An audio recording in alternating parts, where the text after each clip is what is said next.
Makaraang ipag-utos ni Pangulong Ferdinand Marcos Jr. na imbestigahan ang mga kontraktor at iba pang kabilang ng mga individual na umano'y sangkot sa katiwalian sa mga flood control projects sa bansa.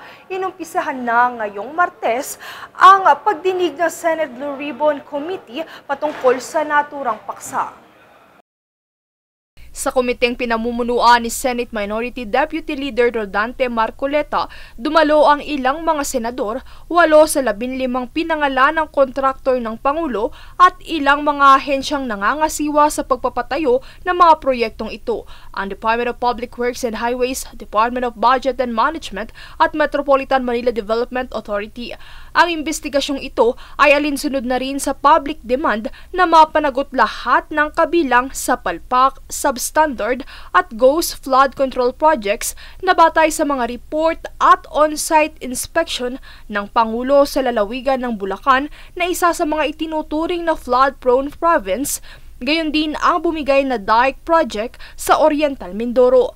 Bunsod nito, tiniyak ng mga mambabatas na pagsusumikapan nilang mapalabas ang katotohanan at mapanagot ang sinumang sangkot sa mga proyektong ito.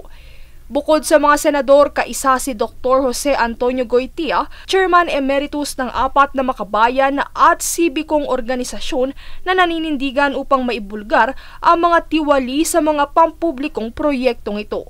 Ayon kay Goytia, hindi lang inspeksyon ang ginagawa ng Pangulo, bagkus kaagad niya ring pinaaksyon sa Commission on Audit na magsagawa ng investigasyon sa lahat ng flood control projects upang malaman kung saan napunta ang pera ng bayan. Ang laban na ito anya ng pamahalaan ay laban din ng sambayan ng Pilipino na patuloy lumulubog sa suliraning ito ng bansa.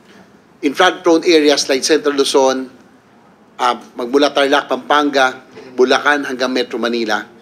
Ang kailangan po natin dyan ay mga floodways, spillways, water impounding areas, and strategic pumping stations para talagang mailikas o imalabas ang tubig.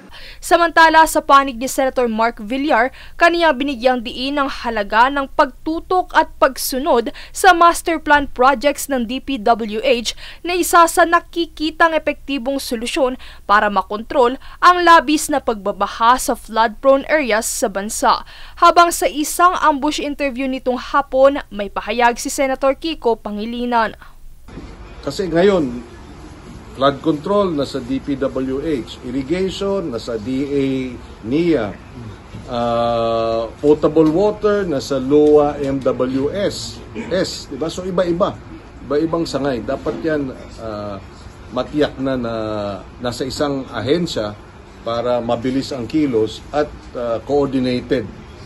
Yung pagka magre-release ng dam, water, diba? May repercussion yan sa baha.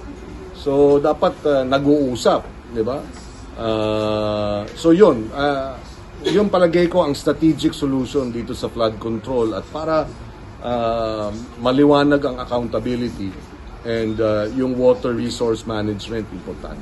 So hopefully with this may mga masasampulan na talaga. Princess Castro nag-uulat para sa Golden Nation Network.